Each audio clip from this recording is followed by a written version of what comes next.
என் மகனே, நீ உன் செவியை ஞானத்திற்கு சாய்த்து உன் இருதயத்தை புத்திக்கு அமைய பண்ணும் பொருட்டு நீ என் வார்த்தைகளை ஏற்றுக்கொண்டு என் கட்டளைகளை உன்னிடத்தில் பத்திரப்படுத்தி ஞானத்தை வா என்று கூப்பிட்டு புத்தியை சத்தமிட்டு அழைத்து அது வெள்ளியைப் போல் நாடி புதையல்களை தேடுகிறது போல் தேடுவாயாகில் அப்பொழுது கர்த்தருக்கு பயப்படுதல் என்னதென்று நீ உணர்ந்து தேவனை அறிவை கண்டடைவாய்.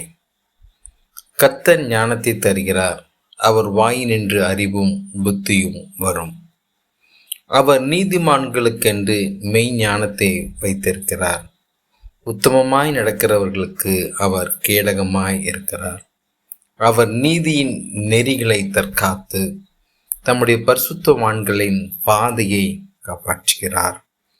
அப்பொழுது நீதியையும் நியாயத்தையும் நிதானத்தையும் சகல நல் வழிகளையும் அறிந்து கொள்வாய். ஞானம் உன் இருதயத்தில் பிரவேசித்து அறிவு உன் ஆத்மாவுக்கு இன்பமாயிருக்கும்.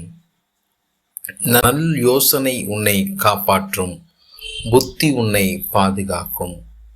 அதனால் நீ துன்மார்க்கனுடைய வழிக்கும் மாறுபாடு பேசுகிற மனுஷனுக்கும் அந்தகார வழிகளில் நடக்கிற நீதி நெறிகளை விட்டு தீமை செய்ய மகிழ்ந்து துன்மார்க்கனுடைய கூறுகளுக்கும் மாறுபாடான பாதைகளிலும் கோணனான வழிகளிலும் நடக்கிறவர்களுக்கும் நீ தப்புவிக்கப்படுவாய்.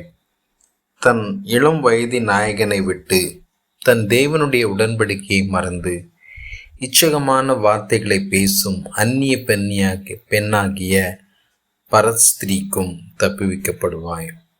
அவளுடைய வீடு மரணத்திற்கும் அவளுடைய பாதைகள் மரித்தோரிடத்திற்கும் சாய்கிறது.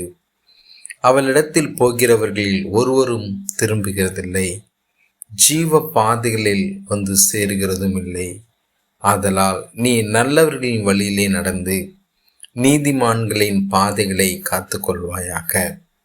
செவ்வையானவர்கள் பூமியிலே வாசம் பண்ணுவார்கள், உத்தமர்கள் அதிலே தங்கியிருப்பார்கள். துன்மார்க்கரோ பூமியிலிருந்து அறுப்புண்டு போவார்கள், துரோகிகள் அதில் இராதபடிக்கு நிர்மூலமாவார்கள். டியர் இன் கிரைஸ்ட், ஆண்டவருடைய வார்த்தைகளை கேட்டு ஆண்டவருக்கு பிரியமாய் நாம் வாழும்போது இந்த பூமியில் நாம் நிலைத்திருக்கவும் சமாதானமாயிருக்கவும் ஆசீர்வாதமாக இருக்கவும் கர்த்தர் நமக்கு உதவி செய்வார். God bless you.